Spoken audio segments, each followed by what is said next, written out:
has your approach to handling bye weeks evolved in your 4 years as head coach, and how did you think this one went for the team? Yeah, the overall approach very similar, but I think with each team you have to evaluate where that team is, and you also have to evaluate where the buy falls. Like if it's earlier in the season, it may be different than later in the season. But this one being halfway through the season, I felt like a very similar structure, but I did modify a little bit just because of the health of the team. So the practice structure was very similar, but the amount of contact at the practices was different than maybe past bye weeks. After the bye week, what are some of the injury updates across the team? Yeah, so hopeful. Brady's working himself back into practice, so optimistic that he'll be available here soon. Same thing with Wallabaugh. Both of those have worked themselves back into practice. Uh, we know about Dakota Twitty. He had to have surgery, so he's going to be out for an extended amount of time. Noah Vaughn is close to being back in practice. Sparks is back ready to roll in his punting role. Trying to think of who else we. Oh, Mikhail, yeah, Mikhail's fine. He's back. He's back rolling. He's back in practice. Been doing well. So, I think those were the major ones. All the long term guys are still long term. None of those guys are we expecting back. Of course, and I watched your interview with Adam Brenneman in the flushing toilet story. This season, how would you grade your team's focus on those small details, like picking up after themselves? Yeah. So I think that it started off very, very, very well, and I think with success, there's always challenges. And so this was a great reset for us as a football team. And I think if you just watch kind of the course of the first 6 games, you can see a little bit with success. Sometimes there's a tendency to think, oh, I got this. And it's not quite as important to focus on the little things, but it impacts your play. And so this was a really good opportunity for us to reset midway through the season to say, hey, when we are really focused on the little things, we play complementary football and we make it hard on the opponent. When we don't have quite the sense of urgency and the focus, complete focus on the little things, then we create opportunities that make it much more difficult for us. So it's going to be fun to see how the guys respond to this off week, because there was some transparency, right? And it's to be expected. And I told them that this is, and I've told them from day one, the hardest thing is managing success. It's not chasing success. It's when it happens, now all the distractions come. And that's really what keeps you from focusing on the little things, is you get distracted by everything else. And maybe you start to see things big picture too much and not in the microscope. So a great opportunity to teach and learn, and that's what's been fun about this football team is the challenges that I put in front of them. They've accepted them, and it seems like each week they've tried to really learn the lessons of the game that they just played. Of course, and speaking of distractions, number 4 Ole Miss may have been falling asleep at the wheel a little bit playing Washington State. They had Isaac Terrell sack Trinidad Chambliss twice. They had a couple other sacks on Chambliss. How will you game plan to limit that aggressive Washington State front, especially given the O-line health? Well, I know that obviously Ole Miss, I think they missed a couple opportunities early in the first 2 drives, but a lot of credit to Washington State. And they play extremely, extremely hard. They're very, very well coached. Coach Rogers does a really, really good job. And you look at his background, he's a national champion, right? And he's used to winning. And so he knows what it looks like and what it takes, and they pride themselves on effort. So we're going to have to match that. And that's what is really cool about this matchup in this particular game, because I think a lot of people say that Virginia plays hard. Like when they watch the games, like, man, these guys play hard. Well, when you watch Washington State, they play extremely hard in all 3 phases. So it's going to be a battle of who can play the hardest, but at the same time, who can play sound and under control, and that's going to be the challenge. So, we have to do a good job of communicating They do a good job with their personnel and their looks to put them in a position to be successful. We need to stay out of long yardage. So that the advantage doesn't go to the defense for them to pin their ears back and try to get after the quarterback.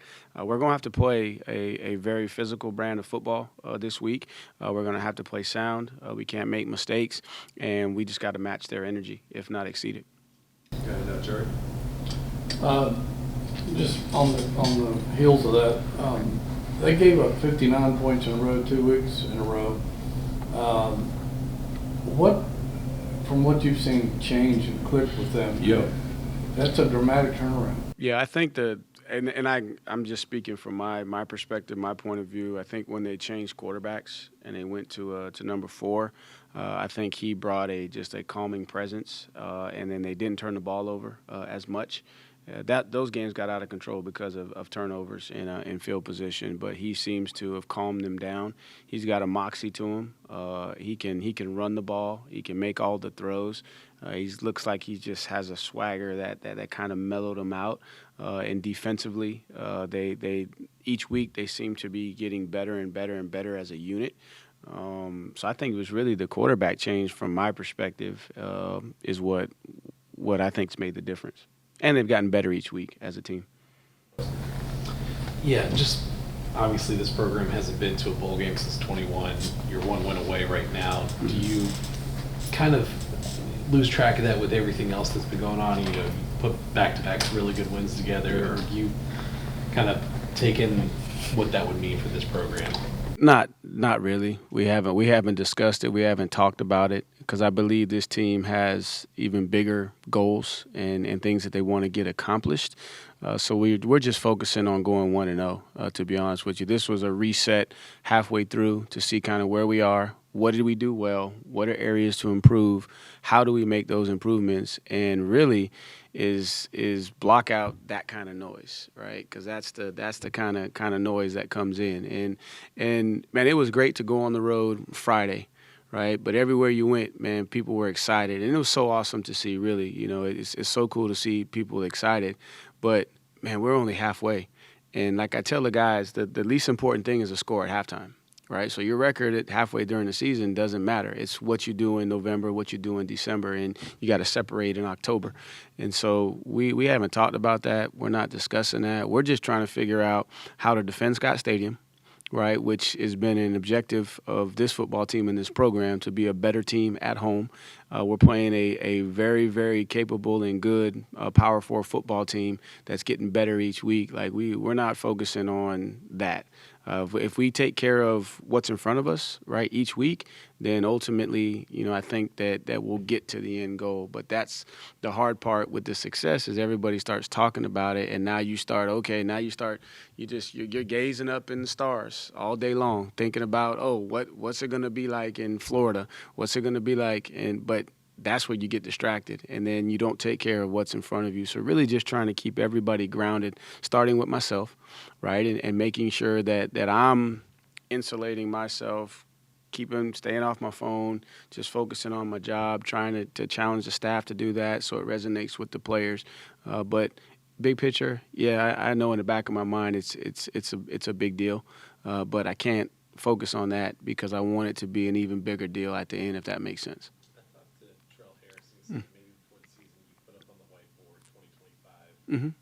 Why can't this be your year? How have you seen that kind of instill in your team halfway through the season? Yeah, I mean, they believe. They played 2 really good opponents, right, in games where they probably weren't favored to win, and they believed. And so they believe that this team can be different, that it can accomplish their goals and their objectives. And so now it's just staying focused. And in the past, I would give them different numbers, right, of things that could be accomplished. And this year I just said, man, let's just focus solely on us and what we can control. And, man, we got to start something. Because really, before it can be consistent over time, it has to start with one team. And I just wanted the 2025 team to adopt that mentality and that mindset. And now we're fighting like crazy to stay committed to how we felt, how we thought the day we saw that. Because that was the first day of camp, or the day before camp when we saw that number. Now it's, okay, yeah, it's game 7, but really I need day 1 energy and day 1 focus. And that's really challenging, you know, in the environment that we're in because, man, there's so much going on in college football, right? There's so much going on that you can easily get distracted just in what's going on around college football. And, man, and we talk about it a little bit, right? And I try to keep them grounded and humble, man, because we got some examples. And this happens every year, right? You start with preseason rankings, and then, man, that all changes by the end of the season. Well, why? Let's focus on why it changed and what can we do to make sure that we don't fall victim to that. Because at the end of the day, man, we're where we want to be. It's what we thought we could accomplish, but we're not done yet. Yeah, Hunter Osborne's playing more and more, it seems like. What are you seeing from him development-wise? He had the sack against Louisville. What are you seeing from him as he's earned more playing time? He's becoming more comfortable in the system and understanding the concepts. He's a very intelligent football player, and now that he knows schematically what we're trying to get accomplished, you can see him play faster, and you're starting to see his length and his power really show up and his energy. And I think what has happened is all those guys in that room have really embraced the competition.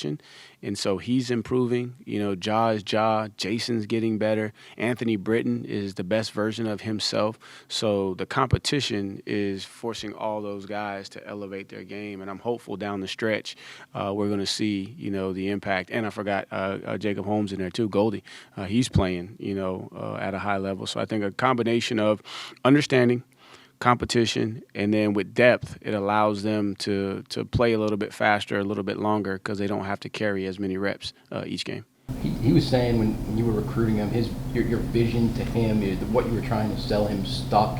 What was I guess the message to him? He's coming from Alabama, a place that's used to winning, accustomed to winning. What was your message to him to sell him on Virginia? We know what it looks like, right? We know what it looks like, and I came here to build something similar to what we're used to, and I need you, right? I need you to help me, because it's one thing when I paint the vision and I say it, but when I got guys in the locker room that have lived it, that understand it, that can reinforce it, that's how we can do it, and then he can be, you know, a pivotal piece in helping propel, you know, this program going forward. Yeah, Coach, there was a time that schedules were all, you play your non-conference, and then maybe you have a rivalry, you know, Clemson, South Carolina at the end, but now these non-conference games come up all throughout the schedule.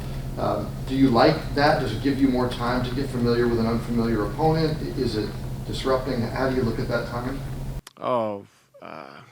You know, if you have a bye week, I think it helps, because now you have 2 weeks to become familiar with an opponent. But with the changes in college football from year to year and movement on staffs, I mean, you're getting to know your in-conference opponents each year, each week you play them, right? So I don't really have a problem with it. I kind of like having it sprinkled in there throughout the course. And man, I feel a little bit for Washington State and the amount of travel. Man, they've been where have they been? They've been to Colorado, they've been to Mississippi, they've been to Virginia, and then they had another one. They've been to Texas.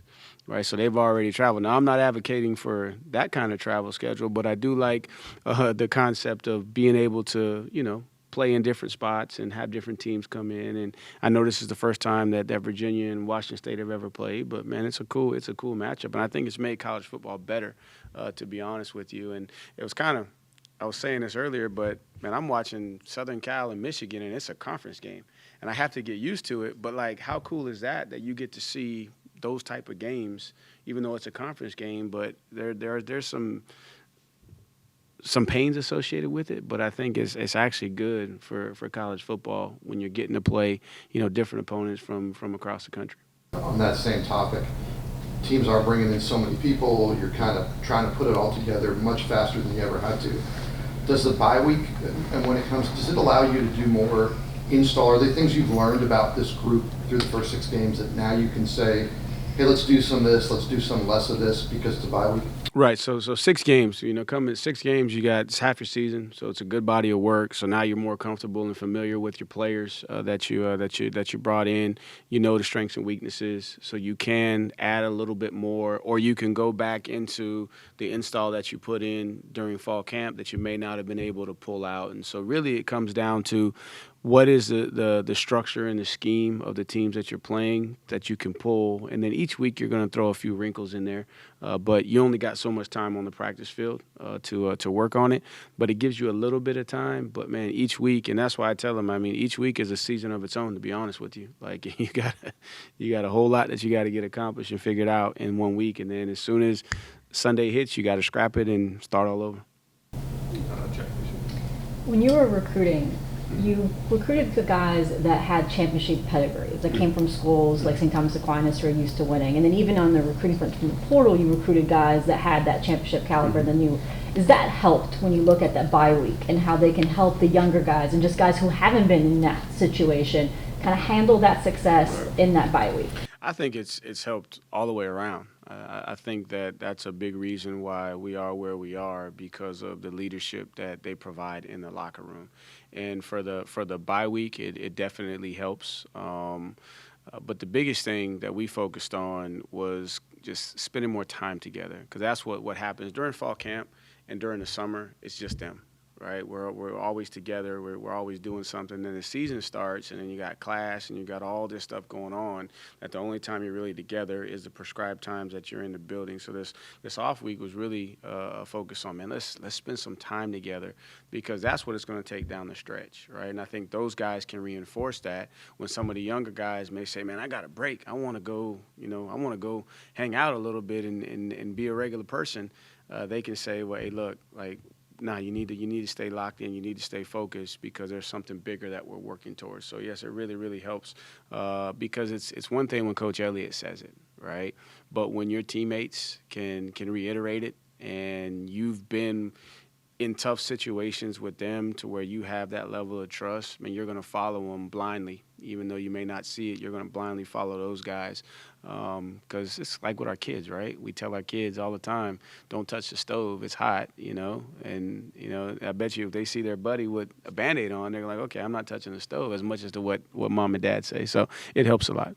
And just following on Greg's question about the defensive line, a lot of it also is the edge guys kind of helping. You said one-on-one opportunities inside. Mitchell Melton especially has grown a lot. You're getting used to more conditioning.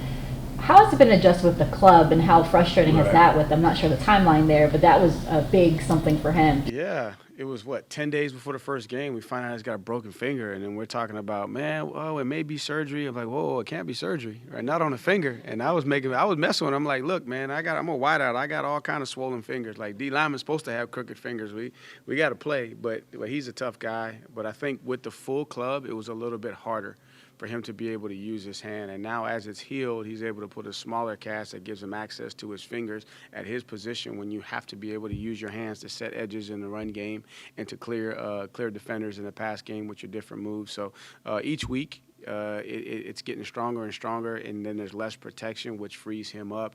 And I think that's allowed him to just continue to play faster and faster. And then each week that goes by, he's more and more comfortable with the scheme.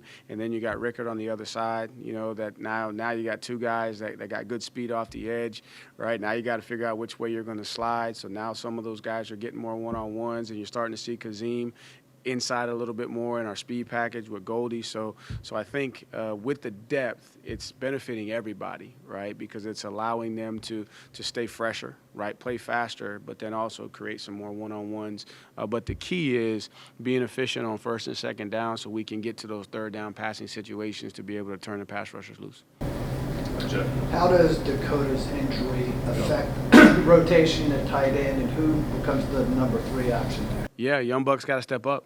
So right now you're working with Sage and John Rogers. You got a chance to see him in the game, and now Walker Wallace is going to have to come on.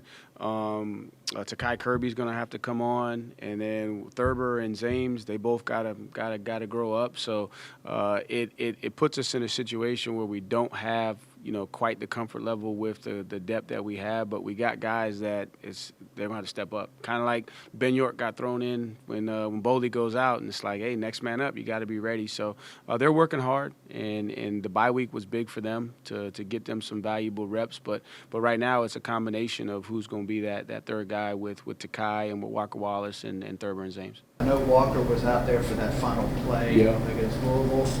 What has his progression been like from a guy who hadn't played football in 4 or 5 years? Right, but what you like is, man, he's a champion, all right? And he's used to being out there on the field. Was a really good high school football player and decided to play lacrosse. And each week he becomes more and more comfortable. And so you're starting to see that he's a big man that moves well, that's willing to put his face in there and block. And now he's in football shape and it's starting to come back to him. So I'm excited to see how the last 6 games go for him and his development.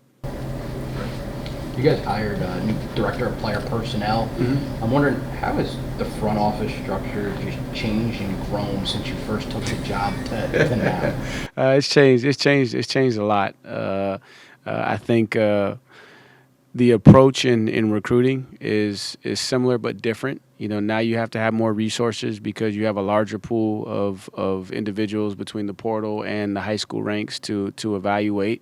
You have to, for me, kind of turn over more of that responsibility to the front office, as opposed to a lot of that was controlled kind of by the head coach. I think the philosophies and the fit and all those things are still the same, but just in the weeds, you're kind of turning that over to the front office as we continue to progress and evolve in this new landscape. So it's changed a good bit, but I'm excited about Corey and what he brings, and it was important to as we build out that front office, still find individuals that believe in our core mission as a program as we kind of move forward and navigate this new landscape.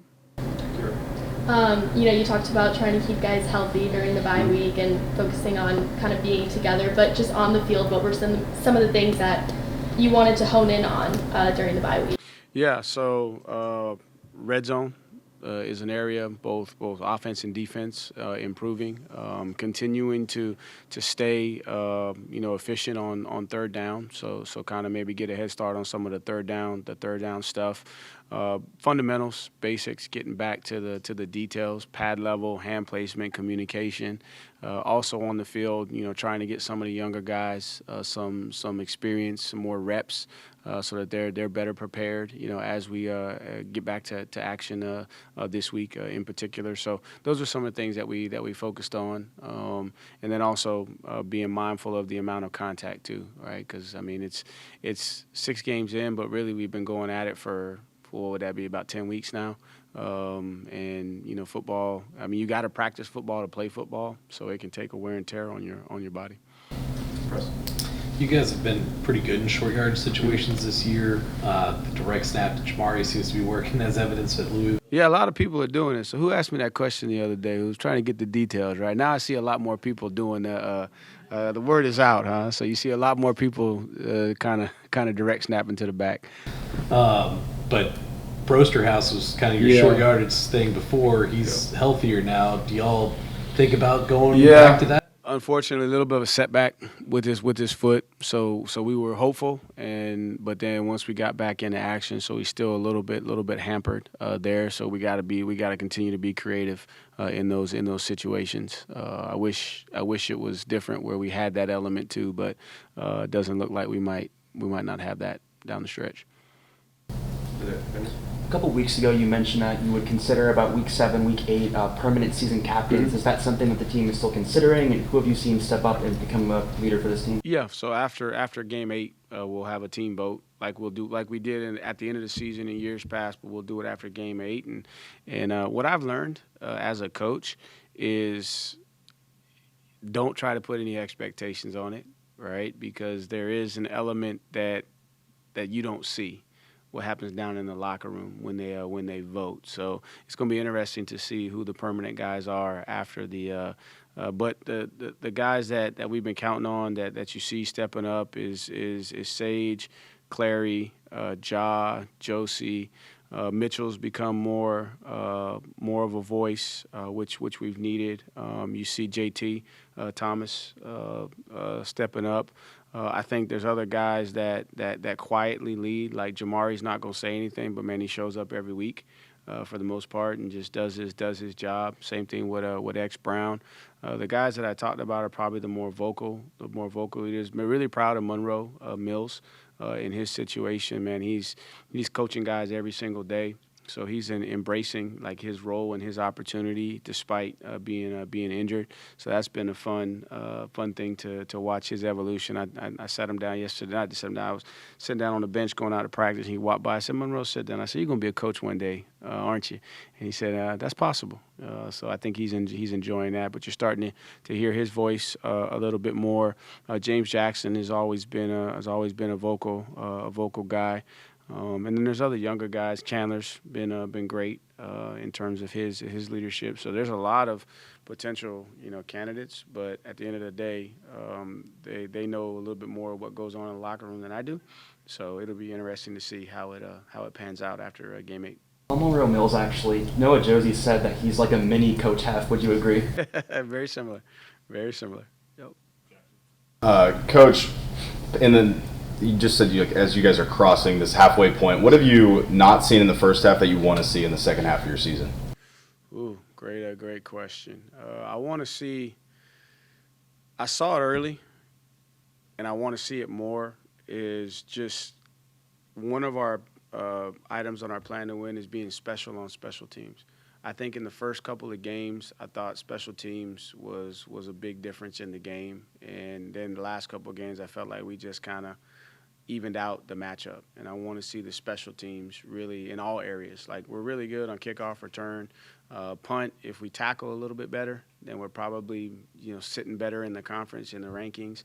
Punt return, we're okay. Kickoff, we're kind of near the top. I like to see those areas really like our punt coverage, and then also our punt return average go up. And then we maintain our efficiency on kickoff return and kickoff, and then also on field goal. Being able to really consistently hit them from 30 and between the 30 and the 35. I'd like to see that in the second half of the season, and then I like to see the depth really kind of start kicking in. So I think some guys got some valuable snaps. I want to see that. Across the board, the depth, the quality of the depth just continue to rise as we go into the second half. Yeah, you mentioned Monroe Mills. Obviously, with his injury out for the season, do you talk to him at all about just his future and kind of what he wants at any point?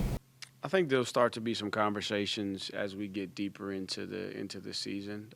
But now it's really just focusing on his rehab and then him maximizing his role within the team. And so I think that's really the focus now. And then we'll talk a little bit more down the stretch about him. Same thing with McKeelan Thomas and some of these other guys. Jamaric Morris, but now it's really just focus on because we don't want that to be a distraction either, right? So let's focus on what we can control now, and then there'll be appropriate time for us to talk those things. What's Jack Whitmer giving you guys? Yeah. I mean, heck, Jack was kind of like the guy that started 4 games for us last year when Bowley's down and got us through, and we get off to a good start, and then some guys get healthy, and then everyone wants to kind of forget about Jack. But what he's been dependable, he's been available, and he's getting better. And I'm super proud of Big Jack and just and the way he's handled that too, right? Because he was a guy that switched positions, knew that he needed some time to develop, got thrown in the fire, right? Then the guys come back, so he's kind of not having as many reps, but he's still trying to find a way to progress. And then when his number's called again, like he's been available. He's helped us do some really good things on offense. So I'm super proud of him and very, very grateful to have him. And I'm excited to see him continue to get better and improve and develop these last 6 games. It's homecomings this week. Do you have any plans for program alumni to come stop by, talk to folks? Yeah, I mean, they're always welcome. one thing I've been very, very adamant and intentional about with this staff is welcoming back all the former players. So they're always welcome. So it's not a situation where they got to wait till homecomings week to be able to come around. So I'm excited for them to be back. There's always people going through the building, meeting new guys, all the time. So they're always welcome. Hopefully they'll have a chance. I know with our schedule and it being a night game, the team will be gone. We'll be at the hotel most of Saturday and a good portion of Friday. So each week I have an alumni send in a video to speak to the team on Friday night, and I show it to the guys just as a reminder of what they're playing for, the guys that came before them, and the pride that they have. And it's an authentic message. I don't script it. I don't tell them what to say. It's whatever's on their heart. Just kind of keep it PG if you can. But share what's on your heart, and so I'm not sure who we got this week. Blanda helps me with that, but they're always welcome. Love to see them back and want them back. But we're creating an environment where, man, they're welcome to come back at any time.